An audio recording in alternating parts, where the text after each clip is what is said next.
Hi, Math 7 students. I hope you had a good Memorial Day weekend. So, today, or not today, but this week is kind of a short week. So, I'm going to use this as an opportunity to kind of review and recap kind of what I consider to be the most crucial unit of Math 7. So, this week we'll look at some harder problems with inequalities and kind of our balance method to kind of really solidify this and prep for kind of what's to come next in Math 8, Math 9, Math 10, and beyond. So really, I'm just going to model some more, like setting up and solving some more complex inequalities. So I got two examples for you. One's kind of a setup and one's kind of a make sure you remember it, just applying that. So let's take a look at an example that's just a little bit tougher that you really got to use all the tools in your tool belt for. So let's take Gabriella here. And Gabriella's kind of a jerk. She really likes to toy with people to try to make them guess her age. And she gives some really sort of really arcane, really hard to parse through clues. But we've got algebra to help us, which makes this problem actually quite a bit easier than just any other tools. So let's take a look at what we have so far. So this is what Gabrielle likes to do to just toy with people. So she says, add 13 to the product of 3 and the sum of my age in 2, and you get a number greater than my height in inches. So that's a very strange way to state your age, but let's take it piece by piece. So I'm going to go through and let's find her age because that's the unknown. So let's just say X is Gabriella. Let's make sure we spell her name right. Yep, that's good. Is Gabriella's age. And just to be incredibly specific, let's say in years. So let's just say my age and 2, let's just X and 2 then. So I know how to find, and let's just highlight the information we're looking at now. Just look at that inner bit of information, the sum of my age and 2, or the sum of X and 2. Well, we know how to do that. So I can just write, well, that is just X plus 2. So we've got that information down. Let's look a little deeper. So now she's saying, well, I can take the product of 3 and the sum of my age plus 2. Well, I've already dealt with the sum of my age in 2. That's just X plus 2. We want the product of 3 and that. Well, that just becomes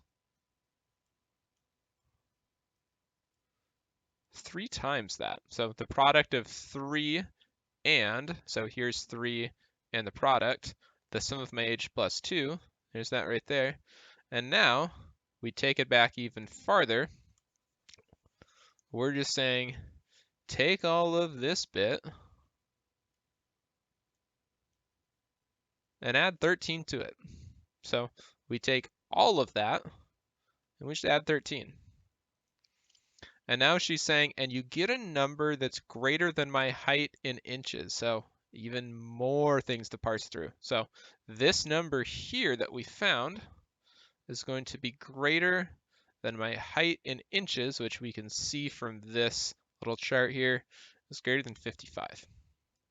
So a little way to kind of parse out if you've got like a really complex equation or inequality to set up, just sort of work inwards to outwards and sort of repiece the information until you get like an inequality here. And then we just solve this normal. So a little bit harder than inequalities we've seen, but we've got this process. So let's just say, I'm just going to recommend simplify as much as possible, then reverse PEMDAS.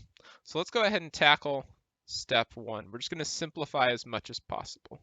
So no like terms I can combine yet on either left-hand side or right-hand side, but there will be if I simplify these parentheses here. So let's distribute. So we got 3 times x just becomes 3x. 3 times 2 becomes 6. 13 comes along for the ride. So we come back here and we say, well, have I finished step 1? Have I simplified as much as possible? So let's reanalyze it. Let's see if there's any like terms. I got like term, let's combine them. So 6 plus 13, that gives me 19, and I get 3x plus 19 is greater than 55. And let's clean this up a little bit because I've kind of moved it away. So 3x plus 19, where the 19 came from the 6 and the 13. And now we look back and say, well, have I simplified it as much as possible? It looks like it. There are no distribution or like terms on the left-hand side, no distribution or like terms on the right-hand side. So let's put a really satisfying giant check mark on step 1. And now we're just going to reverse PEMDAS. So I'm going to work backwards. We'll deal with addition and subtraction. First, I'm going to undo the add 19. So let's subtract 19 from both sides. We'll draw our fence to kind of keep everything separated. We got minus 19, and I get 3x, and it's just 3x on its own now, so let's actually move that over. So we get 3x on the left-hand side, and on the right-hand side, we get 55 minus 19, which is, of course, 36. And now we just continue on. So done my addition and subtraction. Let's see if there's any multiplication or division to undo. So, of course, if I get 3x, that's the same thing as 3 times x. So let's undo that by dividing. And I'm not dividing by a negative, so this sign will just come down the way it is because we're dividing by a positive. It's totally fine. And I get x is greater than 12. So we have cracked the code. We can go ahead and plot this. And I think it's an important distinction to say, could this be Gabriella's 12th birthday? But she has to be greater than 12. So she could be 12 in a day, 12 in 2 days. But 12, she could not be. So we're not going to shade that in because Gabriella could not be 12 years old. She could only be 12 years old at a day, or 2 days, or 3 days, or 4 days. Or if you want to measure it in minutes, you could even get more specific. But we'll just shade to the right to say that we are greater, which gives us kind of our range. So we know Gabriella could be 12 and a half, she could be 12 and 3/4, she could be 13, she could be 14. Really, there's nothing that stipulates she couldn't be, let's just say, 2,000 years old.